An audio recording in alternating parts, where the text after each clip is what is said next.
আসসালামু আলাইকুম। কেমন আছেন আলহামদুলিল্লাহ, কেমন সবাই? আছেন সবাই? আলহামদুলিল্লাহ ভালো আছেন। সবাই সারাদিন এত আলহামদুলিল্লাহ কাজ ভালোই করা আছে। লাগে যে ছেলেকে টাইমই দিতে পারি না। রান্নার ফাঁকে ফাঁকে ছেলের সাথে খেলা লাগে, রান্না বান্না করা লাগে, ঘর গুছান লাগে, সারা দিন একা হাতে সব সামলানো লাগে। তাও দিন শেষে শোনা লাগে খাই আর ঘুমাই। বেটা মানুষ কি বুঝবে? বেটা মানুষ কি কিছু বুঝবে নাকি? সারাদিন বাসায় তো থাকবেই না, একটু সময় পাইলে বন্ধুদের সাথে ছুটাছুটি ঘোরাঘুরি টই টই করে বেড়াবে। আর আমারই তো সব সামলান লাগে, রান্না করা লাগে, বাসার কাজ করা লাগে, ছেলেরে খাওয়ানো লাগে। তা তো বুঝবে না।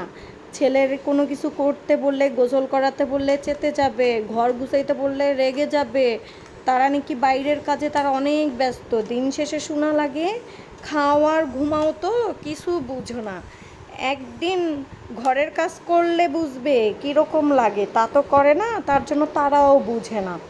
ছেলেকে একটু ঘরে খেলতে দিয়ে রান্না করতে আসছিলাম, ঘরের অবস্থা যা করে রাখছিল ঘুষাই আবার রান্না করতে আসছি।